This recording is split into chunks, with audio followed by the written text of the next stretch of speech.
এই রাজ্য। বিশেষ করে আমরা লক্ষ্য করছি এই এডিসি নির্বাচনের পর থেকে নূতন দল তিপ্রামথা ক্ষমতা দখল করলো।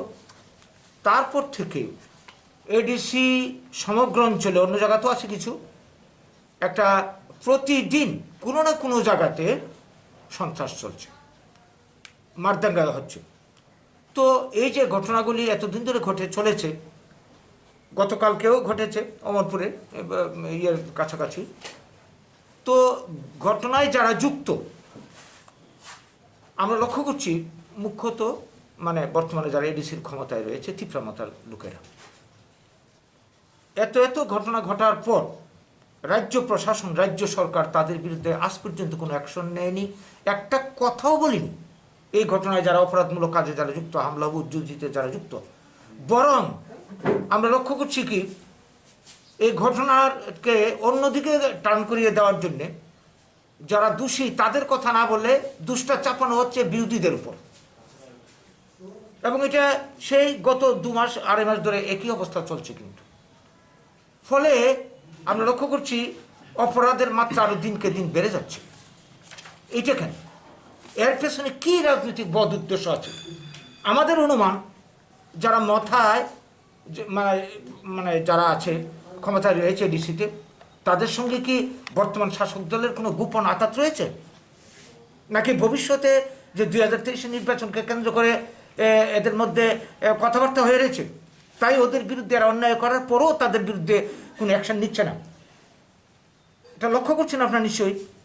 আমরা দেখছি যে এ মথা তো বরাবরই বাঙালি বিদ্বেষী, চূড়ান্ত সাম্প্রদায়িক মনোভাবপূর্ণ ওরা। এরা এই গত কমাস ধরে এডিসির ভেতরে যত বাংলা সাইনবোর্ড আছে, নামের ফলক আছে, জায়গার নাম আছে, সব পরিবর্তন করে দিচ্ছে, মুছে দিচ্ছে। এটা কি? এবং এরা আপনারা জানেন দাবি তুলছে, অনেক আগেই দাবি উঠেছিল, গত 1 বছর আগেই দাবি উঠেছিল জাতীয় সঙ্গীত পরিবর্তন করার জন্য। এই যে ব্যাপারটা, বাংলা আজকে ভারতবর্ষের সংবিধানের স্বীকৃত 8ম তফসিলের 22টি ভাষার মধ্যে অন্যতম ভাষা, যে ভাষা এখন থেকে 8 বছর আগে 108 বছর আগে নোবেল প্রাইজ এনেছিলেন রবীন্দ্রনাথ ঠাকুর। পৃথিবীর মধ্যে অন্যতম শ্রেষ্ঠ মধুরতম ভাষা। এই ভাষাকে এরা সহ্য করতে পারছে না। অথচ এই বাংলা ছিল একসময় এই ত্রিপুরা রাজ্যের রাজভাষা। বাঙালি জাতিকে তো এরা একদম সহ্য করতে পারে না, গোবেদ বাংলাদেশি বলে আরো বিশ্রী ভাষায় গালিগালাজ করছে। এই যে ব্যাপারটা চলছে দীর্ঘদিন ধরে, অথচ এই বাঙালিরাই ওদেরকে সেই স্বাধীনতার পর থেকে, ত্রিপুরা ভারত মুক্তির পর থেকে লেখাপড়া শিখিয়েছে, পোশাক পরিচ্ছদ, রান্নাবান্না, রাজনীতি, ব্যবসা বাণিজ্য, কৃষিকাজ থেকে শুরু করে সমস্ত ব্যাপারে ওদেরকে শিক্ষিত করে তুলেছে। ভুলে গেছে, ভুলে গিয়ে একদম কমিউনাল ফিলিংয়ে এখন এই ধরনের কাজকর্মগুলি করে যাচ্ছে। এটা তো সহ্য করার মতো না। বাঙালিরা, ত্রিপুরার বাঙালিরা, আমরা ওদের সঙ্গে মিলে মিশে সমান অধিকার নিয়ে বাস করতে চাই। ওরা চাইছে আমাদেরকে এখান থেকে উচ্ছেদ করে দিতে। সামনের দিনে ওদের দাবি গ্রেটার ত্রিপুরাল্যান্ড এনআরসি। এই পরিস্থিতিতে ত্রিপুরা এগুচ্ছে। এখন এই পার্টিকে নিয়ে নাচানাচি করছে শাসক দল এবং যারা অন্য বিরোধী দল আছে। আমরা লক্ষ্য করছি এই নিয়ে ত্রিপুরা রাজনীতি এখন উতাল পাতাল। তো এই পরিস্থিতি যদি চলতে থাকে, তাহলে আগামী দিনে ত্রিপুরার ভবিষ্যৎ, আমাদের ভবিষ্যৎ, বাঙালিদের ভবিষ্যৎ কোন জায়গায় এসে দাঁড়াবে? এবং বিশেষ করে এই যে কমিউনাল অ্যাক্টিভিটি, বাংলার ভাষা, কৃষ্টি, সংস্কৃতিকে সব কিছুকে ধ্বংস করে দেওয়ার এই যে চক্রান্ত করছে, এটা তো চিরকাল আমরা মেনে নিতে পারি না, সহ্য করতে পারি না। তাই আমাদের আজকের এই সাংবাদিক সম্মেলনের মাধ্যমে আমরা এই ঘটনার তীব্র নিন্দা জানাচ্ছি, ধিক্কার জানাচ্ছি, প্রতিবাদ করছি এবং যারা ক্ষমতায় বসে রয়েছে তাদের কাছে আহ্বান করছি, রাজ্য সরকারের কাছে এই ধরনের কাজকর্মে যারা যুক্ত এগুলিকে যাতে অবিলম্বে চেক দেওয়া যায়, বন্ধ করা যায়, তার জন্য সরকার পদক্ষেপ গ্রহণ করুক।